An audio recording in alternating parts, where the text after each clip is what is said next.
my dad would pack us all up. He loved showing off Tennessee. He loved going to all parts of the South. I think Travel South USA has been one of those places where we could do and leverage what we have with all the other states. I mean, the Southeast is the most exciting part of the U.S. as far as a vacation destination. 50 years ago, that then Missouri Governor Warren Hernz actually created the Missouri Tourism Commission.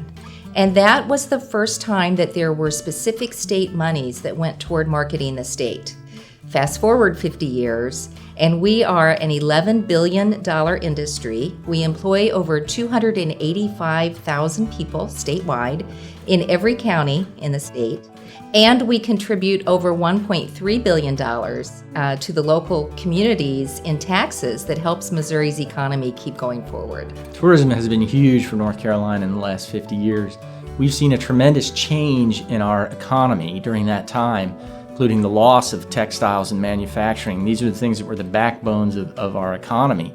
And tourism has really stepped up and taken its place among those as a big part, as one of the top 3 things that bring people and jobs to North Carolina. 50 years ago, we really just had one destination. In the 60s, it was all about Myrtle Beach.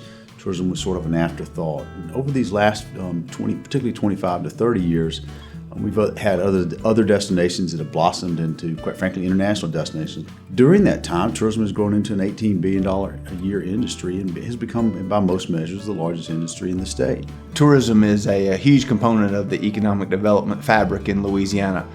Tourism ranks 5th in number of jobs across the entire state, and last year generated in excess of $800 million in state tax revenue that the state taxpayers didn't have to pay for the services they received. You can't talk about economic development in West Virginia without talking about tourism. Our mountains, our streams. We are the mountain state. We are the outdoor destination. And so really it has had an incredible impact financially for all of our families across the mountain state. In the last 12 years alone, our tourism industry has grown by 70%.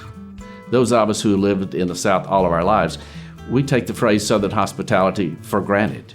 That's who we are. People come here and they say, I'd heard about Southern hospitality, but it wasn't until I spent time in the South that I've learned this is real and it's genuine. Yeah, the Travel South partnership is so incredibly important to us, and has meant a lot. You know, we're not a rich state. We don't have a lot of money to throw at any type of marketing, domestic or international, and the ability to come in with southern states who have a lot of similarities in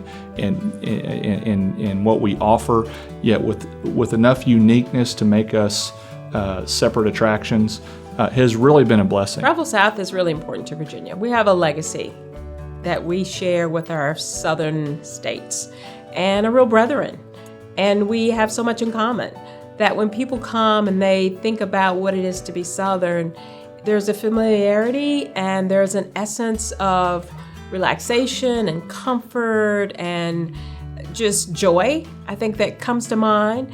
And it really is something that the family wants to take home with them, or they want to build on that for their legacy and for their family to be able to enjoy. Tourism is a $54 billion a year industry in Georgia, but it really goes beyond even the economic impact numbers, because it provides employment for over 400,000 Georgians. When you can lay out a whole itinerary that takes in, say, Atlanta and maybe Nashville, Memphis, New Orleans, Mississippi Blues Country, that is a really compelling itinerary for a tour operator to carry. It's just been a godsend for us. What it's done is allowed us to network with professionals from all across this part of the world. We picked up all kinds of ideas. We've stolen every good one we could find.